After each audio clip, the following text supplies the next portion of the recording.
Polish verb conjugation is often viewed as an obstacle for learners. However, the language relies on a rigid, mathematical system of rules. We are going to apply a three-step formula to the most common Polish verb group, those ending in ować. Verbs like gotować, malować, and pracować follow this exact pattern, stripping away their infinitive markers and replacing them with standardized endings. This mechanical pattern applies to a large portion of the most common Polish verbs. First, we identify the infinitive. This is the raw, dictionary form of an action word. Using the verb gotować, which means to cook, we begin step 1. Remove the final letter, the ch. In step 2, the internal part of the verb, owa, morphs into the letters uj. This creates our active stem. This uj stem is the operational core of the verb. You must build this stem before you can use the word in a sentence. Step 3 is attaching the personal ending to this stem. This chart lists the present tense endings for Group 1. We are going to use the u ending, which is esk. We attach that red esk to our stem, gotui, to form the complete word, gotujesz. In Polish, the ending of the verb indicates exactly who is performing the action. English requires the pronoun you to make sense. Polish speakers omit the pronoun entirely because the ending already carries that information. The word gotujesz is a complete, independent sentence. These word endings embed the subject directly into the action, removing the need for separate pronouns like t. Methodical but steady pace. Let's apply this three-step sequence to other verbs to show the consistency of the rule. Try to form the you version for any of them. Many beginners attempt to say ja pokazywam when they mean I show. If you find yourself using this construction, stop. It is grammatically incorrect. This happens because Polish verbs do not just change their endings like English verbs.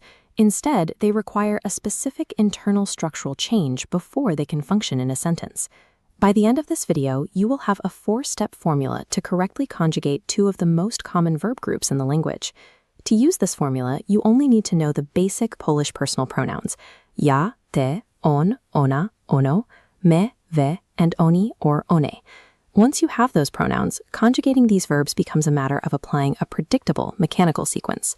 Step 1 is to identify the verb by looking at the final letters of the dictionary form, known as the infinitive. We are focusing on two distinct categories.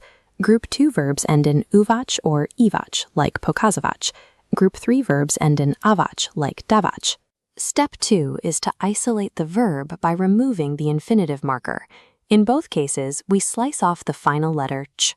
This leaves us with the partial forms pokazywa and dawa. Do not attempt to attach any personal endings to these words yet. If you stop here, the verb is still in an unstable state. It is not yet ready to be paired with a subject. Step 3 is the stem change. This is the required internal swap that prepares the verb for the present tense. For Group 2, the formula replaces the of.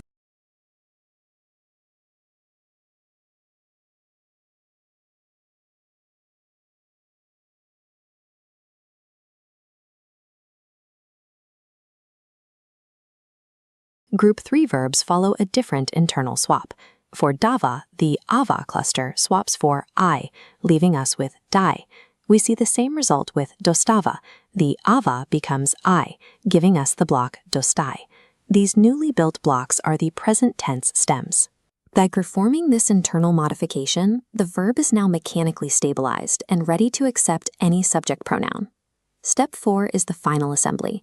We now attach the standard present tense endings to our stems. This sidebar maps the 6 standard suffixes, el, esh, eme, eche, and o. For Group 2, attach them to the stem pokazuje to form ja pokazuję, ty pokazujesz, and so on. Group 3 follows the exact same pattern for dai. By combining correctly modified stems with these standard endings, conjugation becomes a 100% reliable system for these verb groups. This timeline illustrates the entire sequence, from the wa infinitive through the stem change to the final assembly. Oczekiwać becomes oczekuję, and stawać becomes staje. This formula applies to a vast range of common verbs used in daily conversation. Because the pattern is consistent, you can now conjugate zapisywać, sprzedawać, dodawać, and podsłuchiwać without needing a reference book. Try it yourself with the verb poznawać.